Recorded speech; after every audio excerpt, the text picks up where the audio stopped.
Greetings, my peeps, and welcome to the All Things Basketball Podcast with your boy GD.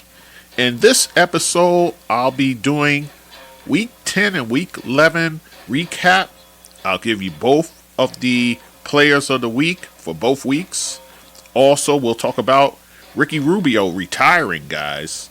Also, Shaquille O'Neal gets his honor from the Orlando Magic. Draymond Green is back, guys, reinstated, so we'll talk about that as well. A few injury bits of news and a few other things as well. So just sit back, relax, and enjoy the show.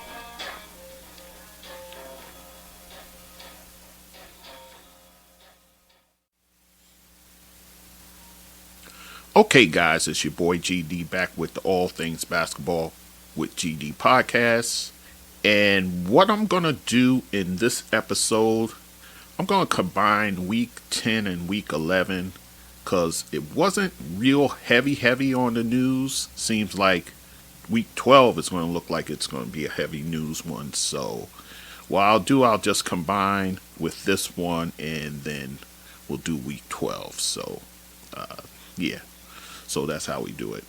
Once again, folks, you take a look inside. It's producing on the fly, so that's how we gonna do it. So let's get right into it, shall we? So we're gonna start with players of the week, and we'll do that for 2 weeks now. So you have Week 10 and Week 11. So let's get into it.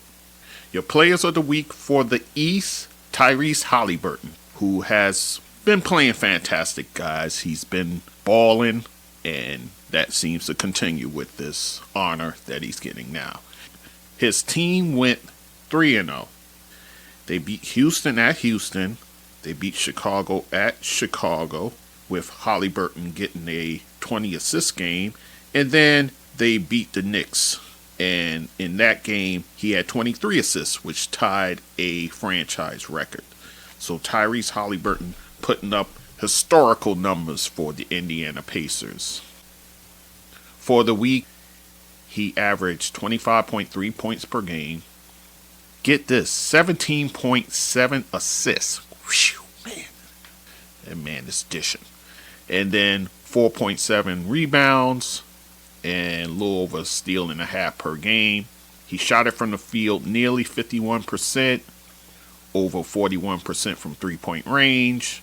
And he only took 7 free throws for the week, guys. And he made 5 of those. So Tyrese Haliburton balling right about now. And then the other player for the West is Shai Gilgeous-Alexander. Guys, you know I've been singing his praises for the longest time. He's having the MVP campaign. His team went 4-0 for the week. And they beat the likes of the Minnesota Timberwolves, my Knicks. So both guys beat my Knicks for the week to get the honor, go figure. And then the Denver Nuggets and the Brooklyn Nets. Here's the numbers he put up for the week. 33.5 points per game, 5.5 assists, 5.3 rebounds, a steal and a half, and a block per game is what he produced. He shot it from the field, get this, guys, 62.3% from the field. Wow. Outstanding. Shot at 5 for 13 from 3, so you know he doesn't take a lot of threes, guys. And then from the free throw line, out of 35 attempts, he only missed 2. So fantastic week for Shai Gilgeous-Alexander, who, again, I say MVP candidate for sure. I have him at least top 3, if not maybe even squeezing into the second spot. That's how well he's playing, guys. And then we'll look at Week 11. Week 11, we have players for the week. Alperen Sengun, who's been playing fantastic for the Houston Rockets at center. His team went 3-1 for the week. He averaged 24 points per game, 7 rebounds, 4.5 assists, and a steal and a half per game. Shooting it from the field, 51.4%. And from the free throw line of 32 attempts, he only missed 6. So Alperen Sengun, hey, listen, he's making himself a case for making the All-Star team. He's making a strong case, guys. That's the type of year he's having. And given the way Houston is playing, like to see some representation at the All-Star game. So we'll see what happens there. And then for the East, my guy, Jalen Brunson for the New York Knicks. The team went 4-0 for the week, beating Minnesota, Chicago. They went to Philadelphia, blew them out, and at Washington as well. For the week, Jalen Brunson averaged 27.3 points per game, 9.3 assists, and 3.3 rebounds for him. He shot at nearly 47%. He had the one bad game where he was horrendous from the field, which kind of lowered that field goal percentage, where he had a 5 for 23 game, which kind of soiled it. But nonetheless, nearly 47% from the field. Over 37% from three.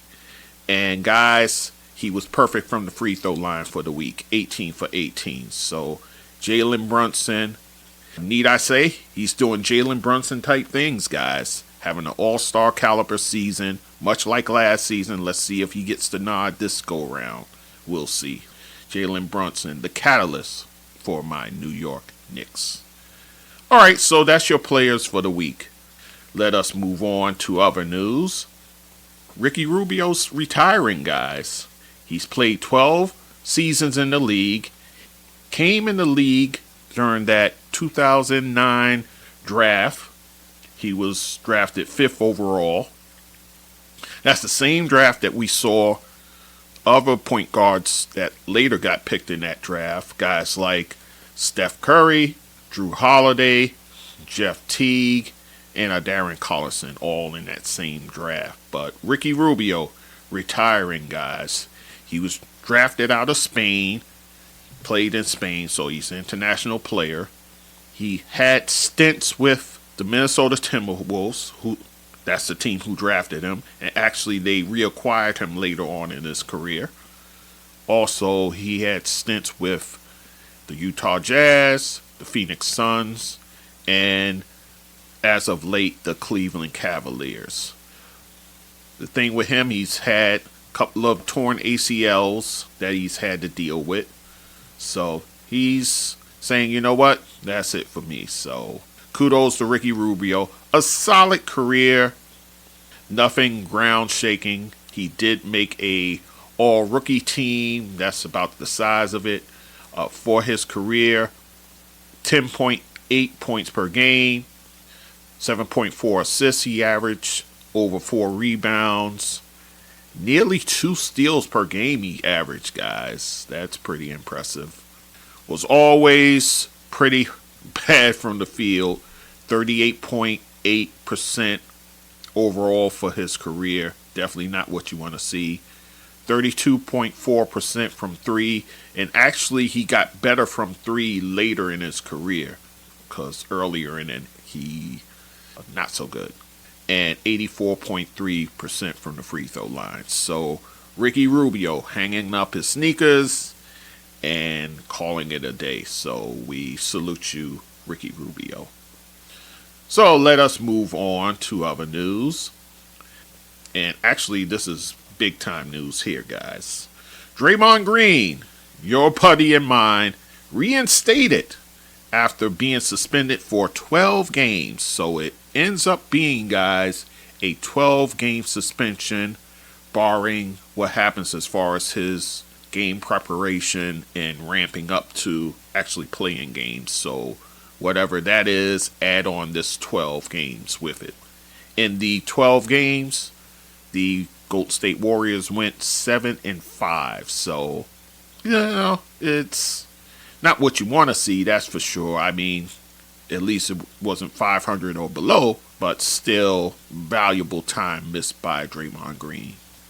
And during his time away, he did meet with a counselor, as well as joint meetings with league reps, the Golden State Warriors organization, and also the players union as well. We're all in on the meeting. And those meetings actually will continue throughout the season, so he will stay plugged in that regard. And I imagine he'll still see some sort of counseling as a side as the season goes on as well. So looks like Draymond will be back, guys. What happens with him, we'll see. Of course, we know he can't keep his mouth shut, so he'll talk about what he went through, and I'll be here to talk about it. So we'll see what happens there. So Draymond Green coming back, guys, after a 12-game suspension, which will probably be more with him being ramped up for play. Moving on, guys. The Orlando Magic are to retire Shaquille O'Neal's jersey. His number 32 jersey will hang in the rafters. That will take place February 13th against the Oklahoma City Thunder.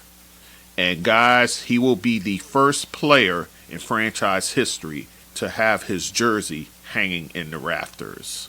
Shaquille O'Neal came into the league 1992. Of course, first overall pick, and one of those overall picks that has panned out and then some. Highly regarded as one of the top 5 centers ever. You can arrange it however you want to arrange it, so forth, but he's in that conversation, guys. You want to say top 3? He's in that conversation for most as well. So Shaquille O'Neal getting his honor due, doing big things after basketball. Of course, with the Inside the NBA guys on TNT, businesses all over the place. So Shaquille O'Neal also with podcasting, his voice is everywhere. So Shaquille O'Neal getting his honor due him, and rightfully so. Let's talk about injury. Chris Paul of the Golden State Warriors fractures his hand in a 113-107 win versus the Detroit Pistons. That happened in the third quarter, about 6:08 to go in that quarter. He fractures his hand. So big blow to the Warriors, but it kind of coincides with Draymond's return. So hopefully they'll be able to right the ship until his return. I'll have a diagnosis as far as how long they expect to miss him, but expect at least a month, guys. I would say when you fracture your hand, at least a month, he'll be out. And guys returning from injury, Zach LaVine has made his return back for the Chicago Bulls. He missed 17 games with that combination of the foot and the shoulder that kept him out. And then also Nikola Vucevic. Also, he's back now. He missed 5 games with that groin injury, and Andre Drummond filled in for him very well. But both guys are back, and they came back to the lineup for Chicago, and they ended up beating the Charlotte Hornets on January 5th, 104-91. So a triumphant return for both of those guys, and we'll see how Chicago does going forward. A couple of more items and then we're done, guys. The Indiana Pacers, they have a 50 assist game, which is a franchise record, and they did that against Atlanta in a 150-116 game, guys. Tyrese Haliburton, he had 18 himself, but the team as a whole sets a franchise record. Again, I spoke about the Indiana Pacers and what they're doing this season. What they're doing is substantial, guys. What Rick Carlisle has those guys doing, I'm really in disbelief, because Rick Carlisle is more of a button-down guy.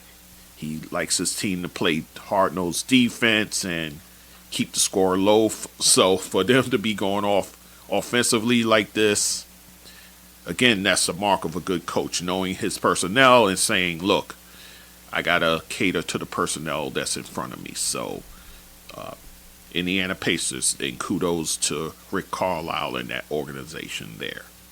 And then the final thing I'll talk about is the Brooklyn Nets.